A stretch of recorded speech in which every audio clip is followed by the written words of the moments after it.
নমস্কার, কলকাতা টিভির পর্দায় আপনাদের স্বাগত। সঙ্গে রয়েছি আমি ঈশিতা। আজকে একটু নজর রাখবো আবহাওয়ার খবরের দিকে।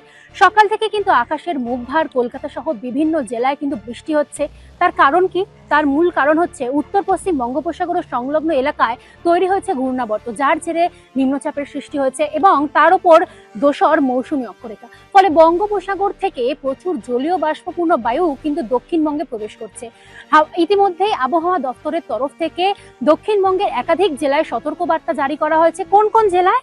দক্ষিণ চব্বিশ পরগনা, দুই মেদিনীপুরে ভারী থেকে অতি ভারী বৃষ্টির পূর্বাভাস রয়েছে।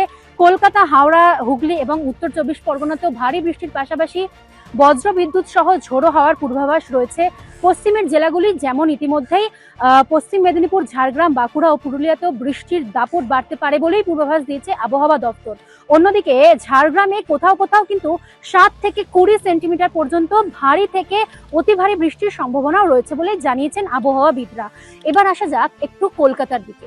কলকাতায় কিন্তু উদ্বেগ বাড়ছে, কারণ আমরা জানি যে একটু বৃষ্টি হলেই কলকাতার যে নিচু এলাকাগুলো আছে সেখানে জলমগ্ন হয়ে পড়ে।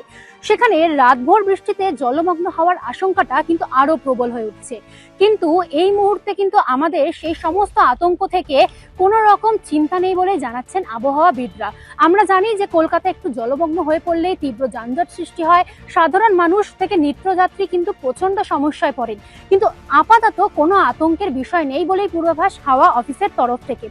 অন্যদিকে যেটা বলা হচ্ছে যে ঘন্টায় 30 থেকে 40 কিলোমিটার বেগে ঝোড়ো হাওয়া বইতে পারে কলকাতায়। তবে এখনই কলকাতা ডুবে যাওয়ার কোনো আশঙ্কা নেই বলেও জানানো হচ্ছে আবহাওয়া দপ্তরের তরফ থেকে। অন্যদিকে উপকূলের পরিস্থিতি সেটাও কিন্তু অনেকটাই উদ্বেগজনক, কারণ ইতিমধ্যেই মৎস্যজীবীদের সমুদ্রে যেতে নিষেধাজ্ঞা জারি করা হয়েছে। পাশাপাশি কলকাতা, হলদিয়া ও হুগলি বন্দরে জারি রয়েছে সতর্কতা সংকেত। অর্থাৎ ইতিমধ্যেই যেরকম জানি সমুদ্র উত্তাল হওয়ার পরিস্থিতিটা বেশি, তাই জন্যই কিন্তু মৎস্যজীবীদের সতর্কতা জারি করা হয়েছে যাতে তারা সমুদ্রে না যায়, এবং সেখানে কিন্তু হাই অ্যালার্ট জারি রয়েছে। তবে স্বস্তির খবর এটাই যে নিম্নচাপটি স্থলভাগের দিকে যত এগোবে তত শক্তি হারাবে। তাই আতঙ্কিত নয়, সতর্ক হন, প্রশাসনের নির্দেশ মেনে চলুন।